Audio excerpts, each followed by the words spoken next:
আরেকবার হামলা হলে পালানোর পথ খুঁজে পাবে না আমেরিকা। ইরানের নতুন হুঁশিয়ারিতে কি যুদ্ধের সমীকরণ পাল্টে যাচ্ছে? তেহরানের বার্তা পরিষ্কার, যেখান থেকে হামলা আসবে সেখানেই পৌঁছাবে পাল্টা আঘাত। চোখের বদলে চোখ, আঘাতের বদলে আঘাত। এবার কি সরাসরি মার্কিন ঘাঁটি, ইসরায়েলি সামরিক স্থাপনা আর আঞ্চলিক মিত্রদের টার্গেট করতে যাচ্ছে ইরান? ইরান আমেরিকা সংঘাত এখন এক ভয়ঙ্কর পর্যায়ে। একদিকে যুক্তরাষ্ট্র ও ইসরায়েলের সামরিক চাপ, অন্যদিকে ইরানের কঠোর পাল্টা হুঁশিয়ারি। ইরানের পররাষ্ট্রমন্ত্রী আব্বাস আরাকচি জানান, যুক্তরাষ্ট্র, ইসরায়েল বা কোনো আঞ্চলিক দেশ যদি ইরানের বিরুদ্ধে আগ্রাসী পদক্ষেপ নেয়, তাহলে তার জবাব দেবে ইরানের সশস্ত্র বাহিনী। আর সেই জবাব হবে কঠোর ও সমানুপাতিক।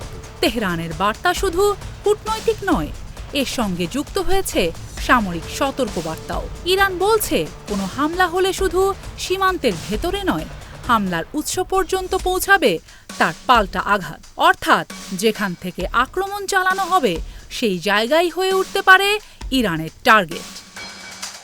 এই হুমকির পেছনে রয়েছে বড় উদ্বেগ। যুক্তরাষ্ট্র ও ইসরায়েল যদি ইরানের গুরুত্বপূর্ণ স্থাপনায় হামলা চালায়, তার প্রতিক্রিয়ায় পুরো অঞ্চল অস্থিতিশীল হয়ে উঠতে পারে।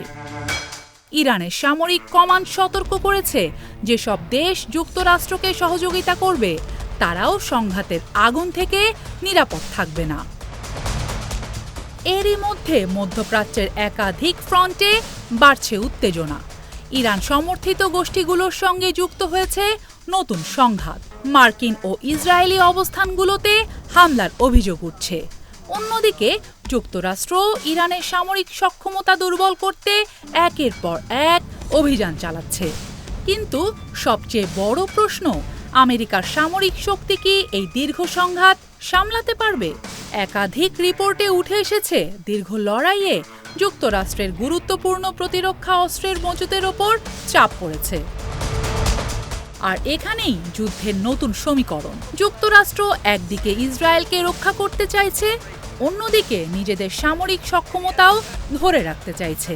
ইরানের সঙ্গে সংঘাত যদি আরও ছড়িয়ে পড়ে, তাহলে শুধু মধ্যপ্রাচ্য নয়, বিশ্ব অর্থনীতি ও জ্বালানি বাজারেও বড় ধাক্কা আসবে। তবে যুদ্ধের মাঝেও কূটনীতির দরজা পুরোপুরি বন্ধ হয়নি।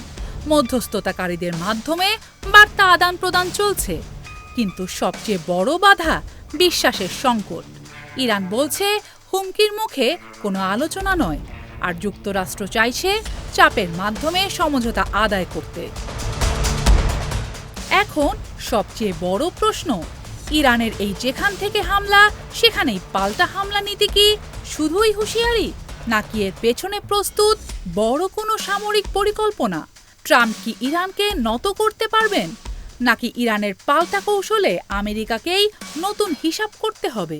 এসব প্রশ্নের উত্তরই ঠিক করবে মধ্যপ্রাচ্যের আগামী দিনের ভাগ্য।